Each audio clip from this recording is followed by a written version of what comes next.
Hey, man. What it is, what it were, what it gonna be. This is old Euless Bugford saying, hey, man, listen, I just flowed in from Arkansas yesterday, and boy, my legs tired. It's good. All right.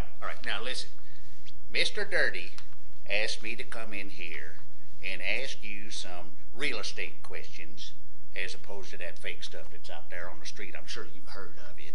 But anyway, Mr. Dirty asked me to come in, and it's one of the many services I provide, because he didn't want some dang idiot standing up here talking to y'all. All right?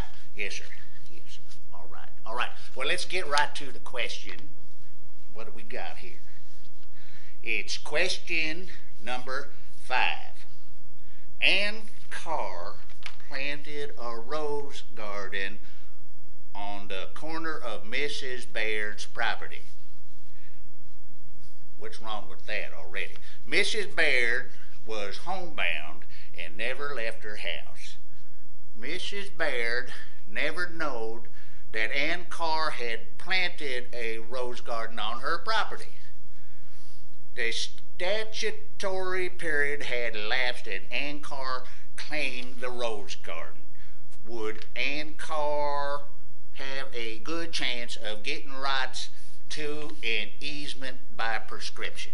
Well, first of all, friends, let me tell you, we got a homebound lady and an easement by prescription. I'll tell you, I've been bound up before, and I took a prescription and had an easement, and I'll tell you, it's the best feeling you could ever have. Okay, let's look. We got 3 choices. The first choice is A. Yes, she had made open use of the property. Well, I don't know about that. B.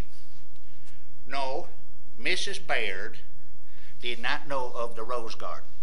There's poor old Mrs. Baird balancing on a bedpan. She don't know nothing what's going on for nothing. And C. No improvements have been made to the property. I say B. I say Mrs. Baird didn't know about the rose garden, therefore Ann Carr don't get to keep it. I think that's only right. Well, listen, folks, I gotta go now, and I mean that. I gotta hit the can.